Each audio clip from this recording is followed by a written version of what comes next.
रामपुर नाम के गांव में एक राम नाम का आदमी अपने माता पिता के साथ रहा करता था। उसके माता पिता खेती में काम किया करते थे। उनकी खेती में आम के बहुत बड़े बड़े पेड़ थे। राम के पिताजी एक दिन अचानक से बीमार पड़ गए, तो राम की माँ रमा उनकी देखभाल करने के लिए घर में रहा करती थी।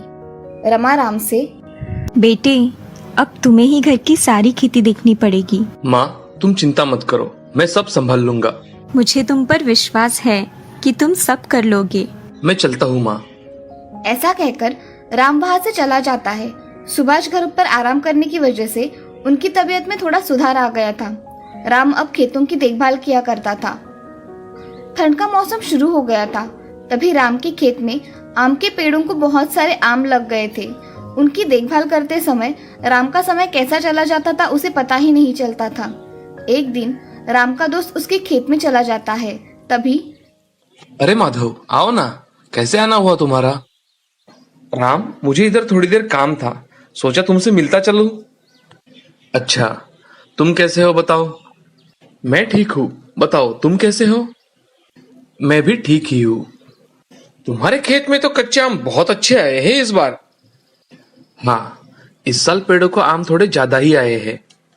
और चाचा जी कैसे हैं? अरे माधव, उनकी तबीयत कुछ ठीक नहीं रहती, इसलिए अब वो घर पर ही रहते हैं। अच्छा राम, चलो अब मैं चलता हूँ, मुझे थोड़ा काम है। हाँ।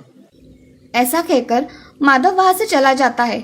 अब राम अपने काम करने में व्यस्त हो जाता है। अब अचानक एक दिन गांव में बहुत तेज आंधी और तूफान आया और उसमें खेतों का बहुत सारा नुकसान हुआ था। ये सब देख राम मन में, मेरे खेतों में भी बहुत नुकसान हुआ होगा, मेरे आम के पेड़ तो ठीक होंगे ना? ऐसा मन में सोचकर राम खेत की ओर चला जाता है। राम खेत में जाकर देखता है तो उसके आम के पेड़ तो सही सलामत थे, मगर पेड़ पे लगे हुए कच्चे आम सारे के सारे गिर गए थे। अब इतने कच्चे आमों का क्या करे, इसका विचार राम कर रहा था। तभी उसके मन में एक विचार आता है, अगर मैं इन कच्चे आमों को बाजार में जाकर बेचूं तो अच्छा होगा, कुछ तो दाम मिलेगा। ऐसा सोचकर राम खेत के कच्चे आम जमा करने लगता है और उसे टोकरी में भर के अपने खेत से घर तक गाड़ी में डालकर लेकर आता है। अब अगले दिन राम कच्चे आम बाजार में लेकर चला जाता है।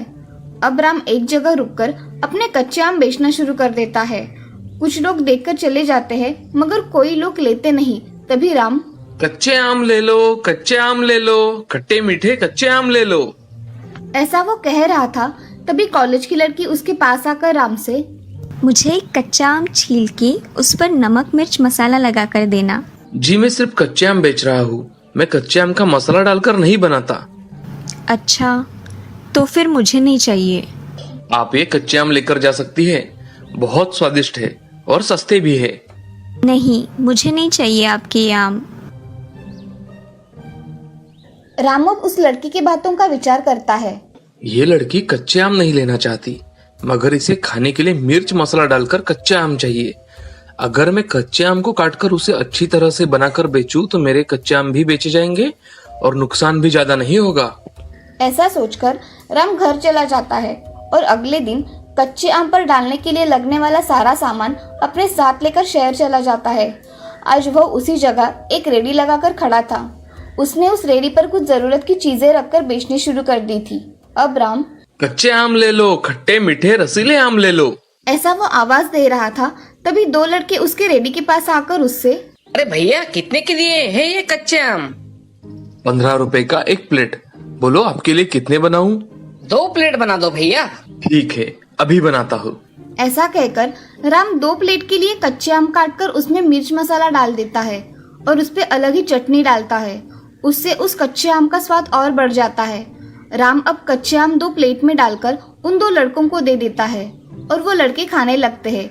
तभी लड़के राम से, भैया, बहुत ही स्वादिष्ट है आपके कच्चे आम और सेहतमंद भी। आपको पसंद आए? हमें तो बहुत पसंद आए।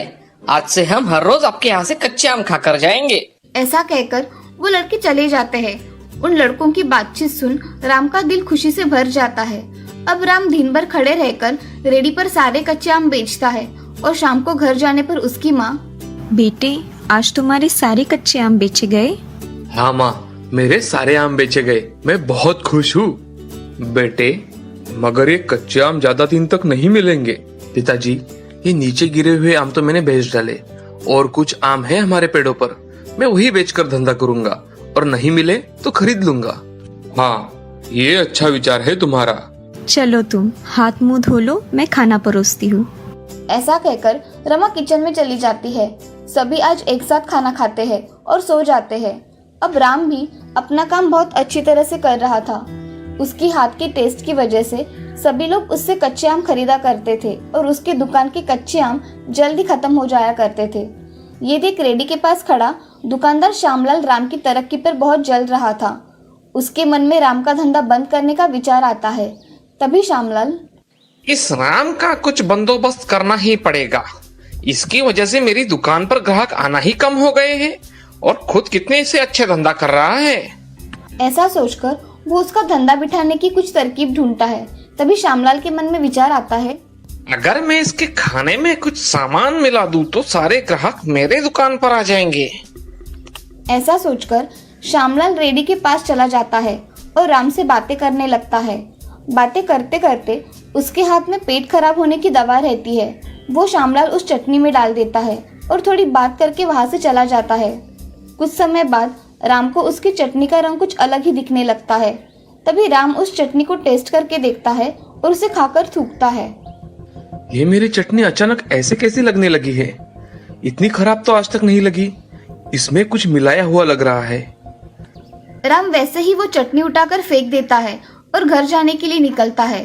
तभी उसके पास गांव का आदमी रोहन आ जाता है। अरे राम, इतनी जल्दी कहाँ जा रहे हो? अरे रोहन, मैं घर जाकर कुछ देखना चाहता हूँ। क्या हुआ है राम? बड़ी चिंता में दिखाई दे रहे हो।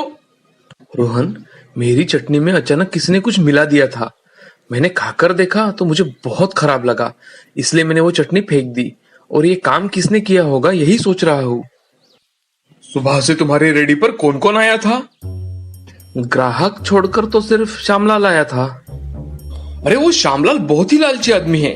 उसका धंधा हाल ही में अच्छा नहीं चल रहा। उसी ने ये काम किया होगा। अब से तुम चौकन्ना रहना।